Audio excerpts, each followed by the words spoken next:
Coucou les amis, j'espère que vous allez bien. Je vous retrouve aujourd'hui avec une vidéo pour vous montrer comment je fais mon contouring rapidement. Donc je n'en ai pas fait de crème. Je vous l'ai montré dans une précédente vidéo, je vous la mettrai quelque part ici. Elle sera également listée en barre d'informations. Donc aujourd'hui je vais faire avec vous tout ce qui est contouring poudre. Je vais vous montrer en fait comment j'utilise mes poudres foncées, comment j'utilise mon bronzer, comment j'utilise mon blush, mon highlight, etc.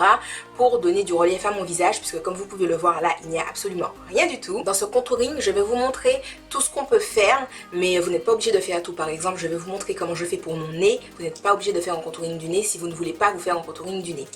Alors j'aime utiliser deux pinceaux. Donc celui-ci c'est un Cookies Makeup, voilà, qui est tout là, voilà. Et un pinceau estompeur, donc celui-ci c'est le E40 de chez Sigma. Je viens prendre une poudre à contouring qui est quand même assez claire, comme la Bahama Mama de chez The Balm.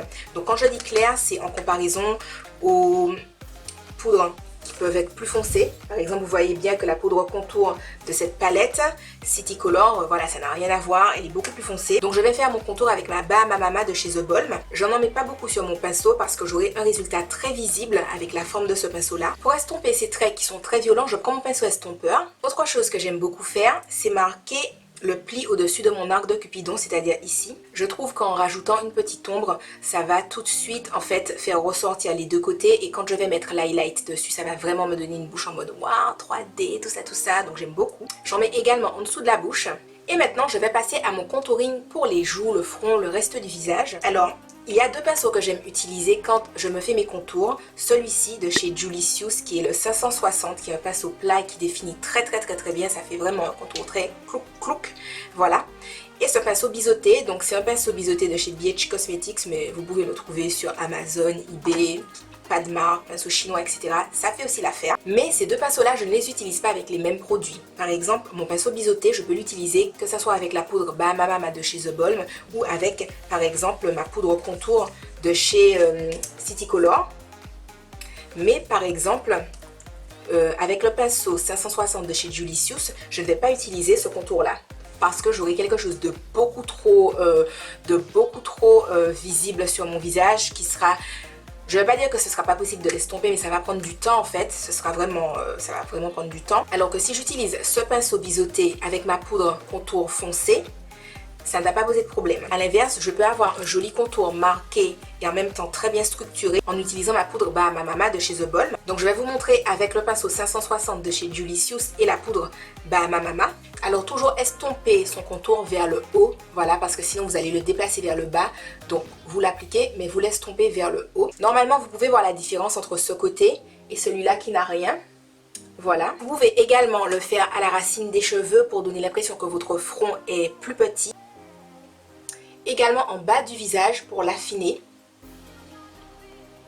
Et bien entendu, si vous trouvez que les traits sont trop marqués, vous pouvez prendre votre pinceau poudre avec lequel vous avez appliqué votre poudre pour vous poudrer le visage et repasser tout simplement.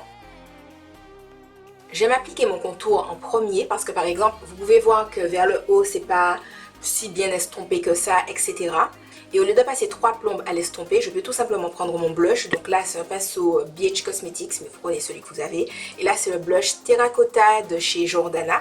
Et je viens appliquer mon blush, tout simplement. Alors, je pouvais le faire avant d'avoir appliqué mon blush, mais je peux également le faire maintenant. C'est appliquer mon bronzer. Donc, j'utilise le bronzer Betty Lou Manizer de chez The Balm. Voilà, qui est un bronzer irisé. Enfin, sur moi, il fait bronzer, mais si vous êtes plus foncé, ça peut vous faire un highlight. Voilà, donc regardez en tête que c'est irisé. Donc, si vous le mettez tout seul, ça peut faire un petit peu bizarre en tant que bronzer. Enfin, c'est pas que c'est bizarre, mais c'est que c'est un style particulier.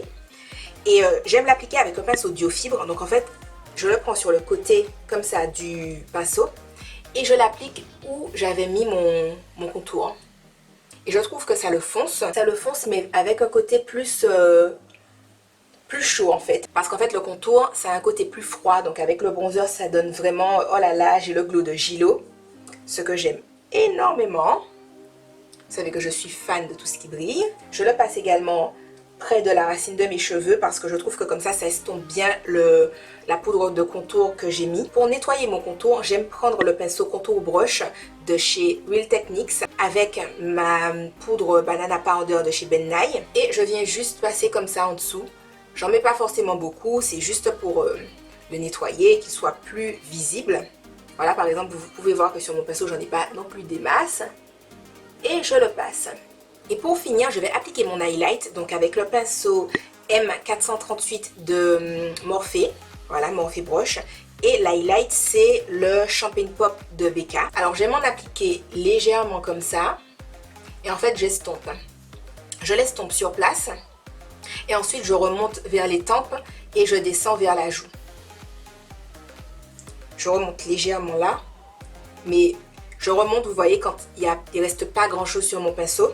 Bien entendu, je répète l'opération plusieurs fois parce que j'aime me baigner dans l'highlight, mais si vous êtes un individu normal, vous pouvez le faire qu'une seule fois, on va voir que vous brillez quand même. Si vous estimez que vous avez un peu dépassé la place où l'highlight doit être, c'est-à-dire là, et que par exemple votre highlight descend un peu ici, vous pouvez reprendre votre pinceau avec lequel vous avez appliqué votre blush et vous en réappliquez tout simplement. Si vous avez du mal avec l'application, bien entendu, vous pouvez également appliquer l'highlight avant d'appliquer le blush. Comme ça, si vous voulez, vous mettez votre contour, votre highlight, et quand vous mettez le blush, vous savez que ça mélange bien l'entre-deux, tout simplement.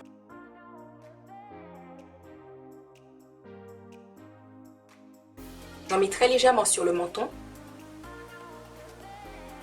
Et je viens en mettre au-dessus de ma bouche. Et voilà les amis, le rendu final. Vous pouvez choisir d'appliquer du Fix Plus pour enlever l'excédent de poudre, ou vous pouvez choisir d'appliquer plus un Mist and Fix si vous voulez vraiment fixer votre maquillage. Il y a aussi des fixateurs chez NYX, chez Citycolor, etc., chez Miron.